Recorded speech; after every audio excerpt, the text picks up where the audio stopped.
স্বাগতম নিউজ বাংলার আজকের বিশেষ বুলেটিনে। আমি বাপ্পি আছি আপনাদের সাথে। দেশে কি আসলেই জ্বালানি সংকট নেই? যদি না থাকে তবে মাইলের পর মাইল তেলের লাইন কেন? আজ জাতীয় সংসদে এই প্রশ্নে সরকারকে ধুয়ে দিলেন রবীন ফারহানা। অন্যদিকে বিরোধী দলীয় চিফ হুইপ নাহিদ ইসলামের বিস্ফোরক মন্তব্য, জ্বালানি তেলের দাম বাড়ানো হয়েছে পরিকল্পিত নাটকের মাধ্যমে। রাজনীতিতেও আজ বড় খবর, এনসিপিতে যোগ দিচ্ছে সাবেক ছাত্র শিবির ও বৈষম্য বিরোধী আন্দোলনের এক ঝাঁক নেতা। দেশের সবচাইতে গরম খবরগুলো নিয়ে আপনাদের সাথে থাকবো, ভিডিওটি শেষ পর্যন্ত দেখুন। সংসদে রবীন ফারহানার ক্ষুরধার প্রশ্ন। শুরুতেই আসা যাক জাতীয় সংসদের খবরের দিকে। জ্বালানি পরিস্থিতি নিয়ে সরকারের অবস্থানের কঠোর সমালোচনা করেছেন স্বতন্ত্র সংসদ সদস্য রবীন ফারহানা। আজ সংসদে তিনি প্রশ্ন তুলেছেন, যদি সংকট না থাকে তবে পেট্রোল পাম্পগুলোতে কয়েক কিলোমিটার লম্বা লাইন কেন? দাম বাড়ানো হলো কেন? আর কেনই বা অফিসের সময় পরিবর্তন করা হলো? রবীন ফারহানা কবিগুরুর কবিতার পংক্তি দিয়ে সরকারকে কটাক্ষ করে বলেছেন, কাদম্বিনী মরিয়া প্রমাণ করিল যে কাদম্বিনী মরে নাই। অর্থাৎ তেলের দাম শেষ পর্যন্ত বাড়াইলই। তিনি মন্ত্রীদের বক্তব্যের সাথে বাস্তবের অমিলের কথা তুলে ধরেন। তার এই বক্তব্যের সময় সরকারি দলের সদস্যরা চরম আপত্তি জানায়। এই পরিস্থিতির নিন্দা জানিয়ে বিরোধী দলীয় নেতা শফিকুর রহমান বলেন, স্বতন্ত্র সদস্যের বক্তব্যের সময় ট্রেজারি বেঞ্চের অঙ্গভঙ্গি ছিল বিবেককে আঘাত করার মতো। জ্বালানি সংকট নিয়ে রবীন ফারহানার সুরেই কথা বললেন বিরোধী দলীয় চিফ হুইপ ও এনসিপির আহ্বায়ক নাহিদ ইসলাম। আজ রাজধানীর বাংলা মোটরে এক সংসদ সম্মেলনে তিনি সরাসরি বলেন, জ্বালানি তেলের দাম বৃদ্ধি করা হয়েছে পুরোপুরি পরিকল্পিত নাটকের মাধ্যমে। নাহিদ ইসলামের দাবি, একটি কৃত্রিম সংকট তৈরি করে সিন্ডিকেটের মাধ্যমে তেলের দাম বাড়ানো হয়েছে এবং এতে সরকারের প্রত্যক্ষ প্রশ্রয় রয়েছে।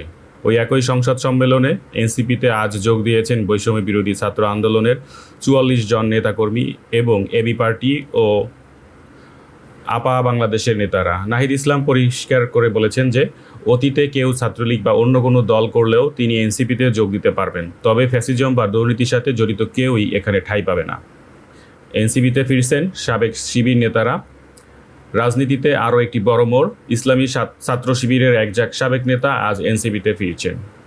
একসময় পদ পদবীর বিরোধে যারা বেরিয়ে গিয়ে আপা বাংলাদেশ গঠন করেছিলেন, তারা আজ এবার এক হলেন। ঢাকা বিশ্ববিদ্যালয় শিবিরের সাবেক দুই সভাপতি আলী আহসান জুনায়েদ ও রাফে সালমান রিফাত আজ আনুষ্ঠানিকভাবে এনসিপিতে যোগ দেন। জুলাই গণঅভ্যুত্থানের পর থেকে জাতীয় নাগরিক কমিটিতে গুরুত্বপূর্ণ দায়িত্ব পালন করা এই ছাত্র নেতাদের এনসিপিতে ফেরা দলটিকে আরও শক্তিশালী করবে বলে ধারণা করা হচ্ছে। হাম ও স্বাস্থ্য খাতে বেহাল দশা নিয়ে জামায়াতের আমিরের ক্ষোভ। হামের প্রাদুর্ভাব এবং স্বাস্থ্য খাতে জরাজীর্ণ দশা নিয়ে সরব হয়েছেন বিরোধী দলীয় নেতা ও জামায়াতের আমির শফিকুর রহমান। আজ শ্যামলী শিশু হাসপাতাল এবং আসাদ গেটের পেট্রোল পাম্প পরিদর্শন শেষে তিনি সরকারের তীব্র সমালোচনা করেন। শফিকুর রহমান শিশু হাসপাতালের পরিবেশকে ডিজাস্টার বলে অভিহিত করেছেন। তিনি ক্ষোভ প্রকাশ করেছেন, বলেন, দেশের একমাত্র বিশেষায়িত শিশু হাসপাতালে এমআরআই এবং সিটি স্ক্যানের মতো জরুরি সুবিধা নেই, যার ফলে মুমূর্ষ শিশুদের বাইরে পাঠাতে হচ্ছে।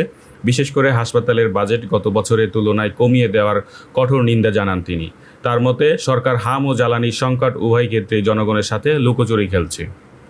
দর্শক, আজ সংসদে রবীন ফারহানার প্রশ্ন কিংবা নাহিদ ইসলামের সিন্ডিকেট তত্ত্ব সবই যেন সংসদ মানুষের মনের কথা। আপনি কি মনে করেন জ্বালানি তেলের এই দাম বৃদ্ধি কি আসলেই পরিকল্পিত নাটক? আর রাজনীতিতে সাবেক শিবির ও ছাত্রনেতাদের মেরুকরণকে আপনি কিভাবে দেখছেন? কমেন্টে আপনার মূল্যবান মতামত অবশ্যই জানাবেন। ভিডিওটি ভালো লাগলে লাইক দিন এবং জনস্বার্থে শেয়ার করুন। দেশে বিদেশে সব আপডেট সবার আগে পেতে নিউজ বাংলার সাথেই থাকুন। দেখা হবে পরবর্তী ভিডিওতে। ততক্ষণ ভালো থাকুন, সুস্থ থাকুন।